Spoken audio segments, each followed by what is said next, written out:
Advocate C Shukkur താങ്കൾ അഭിഭാഷകനാണ്, ഒപ്പം നടനുമാണ്. അപ്പോൾ സിനിമാ മേഖലയിൽ ഹേമ കമ്മിറ്റി മുമ്പാകെ നൽകിയിരിക്കുന്ന മൊഴികളിൽ സർക്കാർ നേരിട്ട് കേസെടുക്കില്ല, ഓരോരുത്തരും പരാതി പറഞ്ഞാൽ സർക്കാർ ഒപ്പം നിൽക്കുമെന്നുള്ള നിലപാടിനെ എങ്ങനെ കാണുന്നു?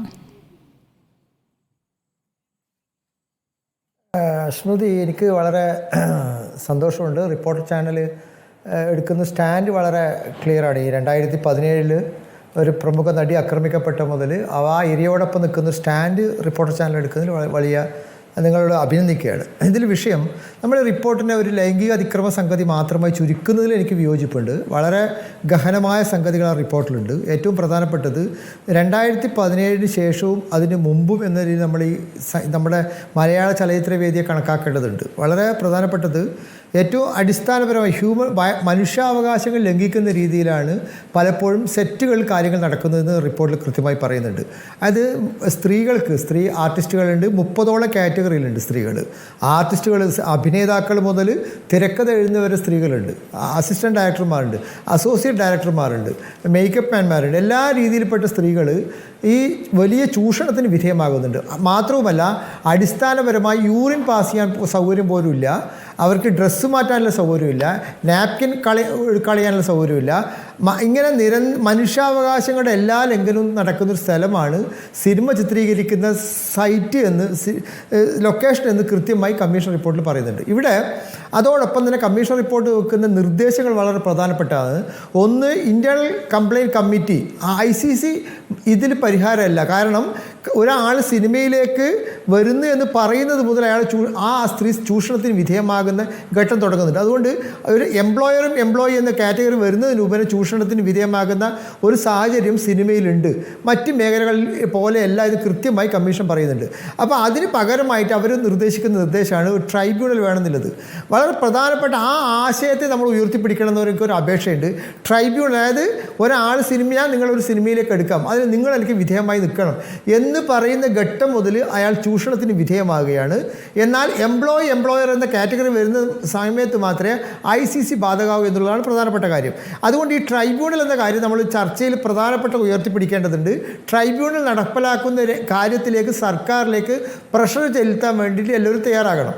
പിന്നെ അടുത്ത കാര്യം, ഹേമ കമ്മീഷൻ റിപ്പോർട്ടിൻ്റെ എല്ലാ ഭാഗവും പരിശോധിച്ചാൽ നമുക്ക് കാണുന്ന ഒരു പ്രധാനപ്പെട്ട കാര്യം, ആരും തെളിവ് കൊടുക്കാൻ തയ്യാറായിരുന്നില്ല.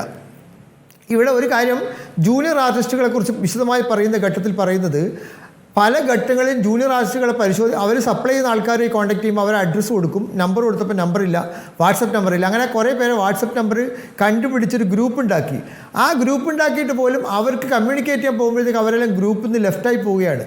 അങ്ങനെ മുഖ്യമന്ത്രിക്കും സാംസ്കാരിക മന്ത്രിക്കും 2 ജൂനിയർ ആർട്ടിസ്റ്റുകൾ അയച്ച കത്തുകൾ ബേസ് ചെയ്തിട്ടാണ് പിന്നീട് അവർ ഇതിലേക്ക് വിളിക്കുന്നത്. അവർ ചൂഷണത്തിന് വിധേയമാകുന്നുണ്ട്. അങ്ങനെ ഈ റിപ്പോർട്ട് കൊടുക്കുന്ന ബഹുമാനപ്പെട്ട ഹേമ കമ്മിറ്റി മുമ്പാകെ റിപ്പോർട്ട് കൊടുക്കുന്ന മുഴുവൻ ആൾക്കാരും ആവർത്തിച്ച് പറയുന്നൊരു കാര്യം, ഞങ്ങൾ ഈ പറയുന്ന കാര്യങ്ങൾ പുറത്തു വരാൻ പാടില്ല. എന്തുകൊണ്ടാണ് സി ഷുക്കൂർ അങ്ങനെ പറയുന്നത്? അവർക്ക് ഭയമുള്ളത് കൊണ്ടാണ്, ജോലി നഷ്ടപ്പെടുമെന്ന ഭയമുള്ളത് കൊണ്ടാണല്ലോ. പറയാം. അതെ,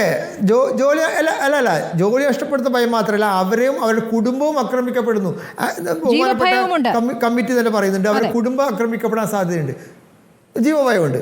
നമ്മൾ മാത്രമല്ല, CRPC നമ്മൾ എല്ലാ നിയമവും തുടങ്ങുന്നത് നിയമപ്രകാരമായിരിക്കണമല്ലോ. നമ്മളൊരു FIR രജിസ്റ്റർ ചെയ്യണമെങ്കിൽ സെക്ഷൽ ഹറാസ്മെൻറ്റ് നടന്നു, അത് ഒരു കോഗ്നിസിബിൾ ഒഫൻസാണ്, പോലീസിന് നേരിട്ട് കേസെടുക്കാൻ പറ്റുന്നൊരു ഒഫൻസാണ്, ആ വിവരം അറിഞ്ഞാൽ മതി. ഇവിടെ കമ്മിറ്റി, ജസ്റ്റിസ് ഹേമ എന്ന് പറയുന്ന ആൾ നിയമരംഗത്ത് 10-40 വർഷം പഴക്കമുള്ള ഒരാളാണ്. അവർ 40-50 വർഷം എക്സ്പീരിയൻസുള്ള ഒരാളാണ് ജസ്റ്റിസ് ഹേമ. അവരുടെ റിപ്പോർട്ടിൻ്റെ ഒരു ഭാഗത്ത് പോലും ഈ സെക്ഷൽ ഹറാസ്മെൻറ്റ് കൃത്യമായി അവർക്ക് ബോധ്യപ്പെട്ടതാണ്. ഇലക്ട്രോണിക് എവിഡൻസ് അവരുടെ കയ്യിലുണ്ട്, വോയിസ് ക്ലിപ്പുകളുണ്ട്, വാട്സപ്പ് മെസ്സേജുകളുണ്ട്, വീഡിയോ ക്ലിപ്പുകളുണ്ട്, ഫോട്ടോസ് ഉണ്ട്.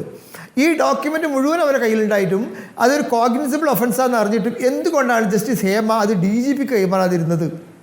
എന്തുകൊണ്ടാണ് ജസ്റ്റിസ് ഹേമ ആ റിപ്പോർട്ടിൻ്റെ ഏതെങ്കിലും ഭാഗത്ത് ഈ മുഴുവൻ തെളിവുകളും സംസ്ഥാന DGPക്കോ അല്ലെങ്കിൽ സ്പെഷ്യൽ കമ്മിറ്റി വെച്ച് അവർക്കോ ഓരോരുത്തരുടെയും പരാതി എടുത്ത് ഒരു കേസ് രജിസ്റ്റർ ചെയ്ത് അന്വേഷണം നടത്തുമെന്ന് ആ ശുപാർശയിൽ പറയാതിരുന്നത്? നോക്കൂ, സാധാരണ ജിയോയുടെ അടിസ്ഥാനത്തിലാണ് ഈ കമ്മിറ്റി രൂപീകരിക്കപ്പെട്ടത്. അഡ്വക്കേറ്റ് സി ഷുക്കൂർ, ഇതൊരു കമ്മീഷനാക്കാതെ കമ്മിറ്റി ആക്കിയതിൽ മുതൽ തുന്നെയുണ്ട് അതിൽ വെള്ളം ചേർക്കലെന്നാണ് ഞാൻ മനസ്സിലാക്കുന്നത്. കമ്മീഷനായിരുന്നെങ്കിൽ കുറച്ചുകൂടി ഗൗരവത്തിൽ അത് സഭയുടെ മേശപ്പുറത്ത് വെച്ചുകൊണ്ടുള്ള ചർച്ചയിലേക്കൊക്കെ കടന്നേനെ. താങ്കൾ ഈ പറഞ്ഞതുപോലെ ഈ തെളിവുകൾ, മെറ്റീരിയൽ എവിഡൻസ് അടക്കം കിട്ടുമ്പോൾ അത് സർക്കാരിന്റെ പക്കലുണ്ട്. സർക്കാരിന്റെ മുന്നിൽ തെളിവുകളാണ് നിൽക്കുന്നത്. ആ തെളിവുകൾ ഈ പറയുന്ന 15 അംഗ പവർ ഗ്രൂപ്പിനെതിരെ ആകാം. അപ്പോൾ അതിന്മേൽ അടയിരിക്കണം എന്നാണോ താങ്കൾ പറഞ്ഞു വരുന്നത്? ഒരിക്കലുമില്ല. എനിക്ക് അങ്ങനത്തെ വാദമില്ല. എൻ്റെ വാദം ഞാൻ ക്ലാരിഫൈ ചെയ്യാൻ ഉദ്ദേശിക്കുന്നത്, ജസ്റ്റിസ് ഹേമ എന്ന് പറയുന്ന ആൾ ഞാൻ നേരത്തെ സൂചിപ്പിച്ചതുപോലെ 19 വർഷം കേരളത്തിൻ്റെ എല്ലാ മേഖലയിലും നിയമരംഗത്ത് പ്രവർത്തിച്ച അഭിഭാഷകയായിട്ടുണ്ട്, ജഡ്ജായിട്ടും അവരുടെ തഴക്കവും പഴക്കവും ചെന്ന ആളാണ്, കൃത്യമായ നിലപാടില്ല ആളാണ്. അവരെന്തുകൊണ്ടാണ് ഈ ഡോക്യുമെൻ്റ് മുഴുവൻ ബഹുമാനപ്പെട്ട മുഖ്യമന്ത്രിയെ സമർപ്പിക്കുന്നത്, ഇത് നിങ്ങൾ DGP കൈമാറണം, ഇന്ന് ഈ ആൾക്കെതിരെ കേസെടുക്കുന്ന ശുപാർശ പറയാതിരിക്കാനുള്ള കാരണം ഇരയാക്കപ്പെട്ടവരുടെ ഇൻ ക്യാമറയിലായിരുന്നു പ്രൊസീഡിങ്സ്. വളരെ പ്രധാനപ്പെട്ട സംഗതി. നമുക്ക് അറിയാത്തൊരു കാര്യമുണ്ട്, ശരിയാണോ എന്നറിയില്ല. പുറത്തേക്ക് വരാത്ത ഒരു പേജിൽ കേസ് എടുക്കണമെന്ന് ആവശ്യപ്പെട്ടിരിക്കുന്നു എന്നുള്ള വിവരമുണ്ട്. നമുക്ക് ഉറപ്പില്ല, സ്ഥിരീകരിക്കാനാകുന്നില്ല. അങ്ങനെ ഒരു വാചകം കൂടി ഉണ്ട് എന്ന് കേൾക്കുന്നു. പക്ഷേ സർക്കാർ ഇന്ന് മുഖ്യമന്ത്രി വാർത്താ സമ്മേളനത്തിൽ പറയുമ്പോഴും അത് പറയുന്നില്ല. അങ്ങനെയാണെങ്കിൽ ജസ്റ്റിസ് ഹേമ 19/2/2021 മുഖ്യമന്ത്രി കത്തെഴുതുമോ ഈ സംഗതി പുറത്തു പറയാൻ പാടില്ല എന്ന്? സുപ്രീം കോടതിയുടെ ജഡ്ജ്മെന്റ് കോട്ട് ചെയ്തിട്ട് എന്തിനാണ് ജസ്റ്റിസ് ഹേമ ഈ കമ്മീഷൻ റിപ്പോർട്ട് പുറത്തു പോകരുത് എന്ന് ആവർത്തിച്ച് പറയാൻ കാരണം?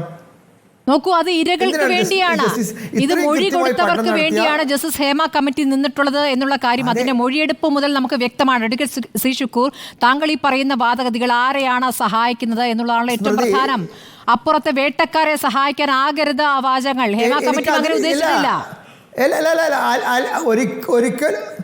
ഒരിക്കലും അങ്ങനെയല്ലെന്നേ. നമ്മളിത് ഹേമ കമ്മിറ്റി റിപ്പോർട്ടിനെ അടിസ്ഥാനപ്പെടുത്തിയാണ് നമ്മുടെ ചർച്ച. നമ്മൾ ഒരു വലിയ നിയമരംഗത്ത് ഒരുപാട് കാലം പ്രയത്നിച്ച നമ്മുടെ ഹൈക്കോടതിയിലെ വലിയ സ്ഥാനങ്ങൾ വഹിച്ച ഒരു ജഡ്ജ് ഇത്രയും പ്രധാനപ്പെട്ട ഡോക്യുമെൻ്റ് അവരെ കയ്യിൽ കിട്ടിയിട്ട് എന്തുകൊണ്ടാണ് അവർ എൻ്റെ ആ ചോദ്യം വളരെ വ്യക്തമല്ല. എന്തുകൊണ്ടാണ് DGP കൈമാറണമെന്ന് അവർ പറയാഞ്ഞത്?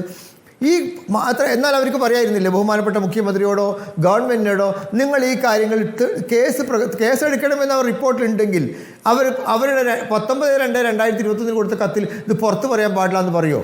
നിങ്ങൾ കേസെടുക്കണമെന്ന് അവർ പരസ്യമായി പറയില്ലേ?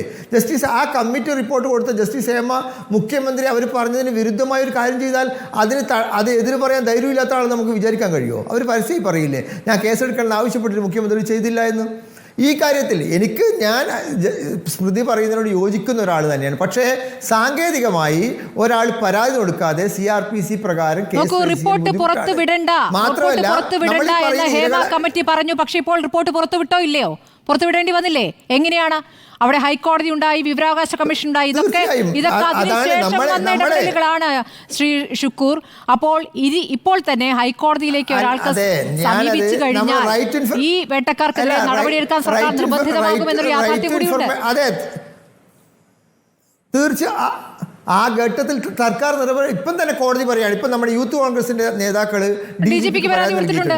DGP സ്വാഭാവികമായിട്ടും മുഖ്യമന്ത്രി അതുണ്ട്, ഞാൻ പറയട്ടെ, DGP സ്വാഭാവികമായിട്ട് കേസെടുക്കാൻ തയ്യാറാകുന്നില്ല. അവർ സ്വാഭാവികമായും DGPക്കല്ല CRPC പ്രകാരം പരാതി കൊടുക്കേണ്ടത് SHOക്കാണ്. SHO പരാതി എടുത്തില്ലെങ്കിൽ ജില്ലാ പോലീസ് മേധാവിക്ക് കൊടുക്കണം. ജില്ലാ പോലീസ് മേധാവി കേസ് രജിസ്റ്റർ ചെയ്യുന്നില്ലെങ്കിൽ മജിസ്ട്രേറ്റ് കോടതി മുമ്പാകെ പോകണം. അതാണ് CRPC പ്രകാരം പ്രൊസീഡിങ്സ്. നമ്മൾ 154 പ്രകാരം ആദ്യം SHOക്ക് പരാതി കൊടുക്കുന്നു. SHO പരാതി എടുത്തില്ലെങ്കിൽ ജില്ലാ പോലീസ് മേധാവിക്ക് പരാതി കൊടുക്കുന്നു. ജില്ലാ പോലീസ് മേധാവി കേസെടുത്തില്ലെങ്കിൽ മജിസ്ട്രേറ്റ് കോടതി മുമ്പാകെ പോയി നമുക്ക് 200 CRPC പ്രകാരം ആ കംപ്ലയിൻറ്റ് ഫോർവേഡ് ചെയ്യാനുള്ള അധികാരമുണ്ട്. അങ്ങനെ ചെയ്ത് കേസെടുത്താൽ നമുക്ക് അന്വേഷിക്കാൻ ഗവൺമെൻറ് തയ്യാറാവുന്നേ. ഇവിടെ പരാതിക്കാരില്ല എന്നത് വളരെ പ്രധാനപ്പെട്ട സംഗതിയാണ്. നമ്മൾ CRPC 154 പ്രകാരം കേസ് രജിസ്റ്റർ ചെയ്താൽ CRPC 161 പ്രകാരം മൊഴി കൊടുക്കാൻ ആൾ വേണ്ടേ സ്മൃതി? ഞാൻ വിക്ടിമായി ഞാൻ വന്ന് പറയണ്ടേ പോലീസിനോട്? എന്നാലേ കേസ് മുന്നോട്ട് പോകൂ. ഒരു പ്രതിപട്ടികയിൽ ഒരാൾ പേര് കൊടുത്തിട്ട് ഒരു FIR രജിസ്റ്റർ ചെയ്താൽ നമ്മൾ കംപ്ലീറ്റ് ചെയ്യില്ലല്ലോ. CRPC 161 പ്രകാരം ആളെ മൊഴി കൊടുക്കാൻ വരണം. മൊഴി കൊടുക്കാൻ ആളുണ്ടാകുമോ എന്ന് ആദ്യം പരിശോധിക്കട്ടെ, അതിനുശേഷം വേണ്ട ഈ തീരുമാനത്തിലേക്ക് വരാൻ. നമ്മൾ നിയമരംഗത്ത് ഒരുപാട് എക്സ്പീരിയൻസ് ഉള്ള ജസ്റ്റിസ് ഹേമ പോലും ആ കാര്യത്തിൽ രഹസ്യമായി വെക്കണമെന്ന് പറയുന്നതിൻ്റെ അർത്ഥം ഇരകളാക്കപ്പെട്ടവർക്ക് ആത്മവിശ്വാസക്കുറവിൻ്റെ പ്രശ്നമുണ്ട്. നമ്മൾ തീർച്ചയായും നമ്മൾ ചെയ്യേണ്ടത് ഇരകളാക്കപ്പെട്ടവർ നമുക്ക് അറിയുന്നവരുണ്ടെങ്കിൽ അവർക്ക് നമ്മൾ ആത്മവിശ്വാസം കൊടുക്കണം. ശരി, ആത്മവിശ്വാസം കൊടുക്കാൻ സാരോപദേശം കൊടുക്കാം, വേട്ടക്കാരെ കൂടി വിളിച്ച് സാരോപദേശം കൊടുക്കാമെന്നാണ് ഈ കോൺക്ലേവിൽ നിന്ന് ഞാൻ മനസ്സിലാക്കുന്നത്.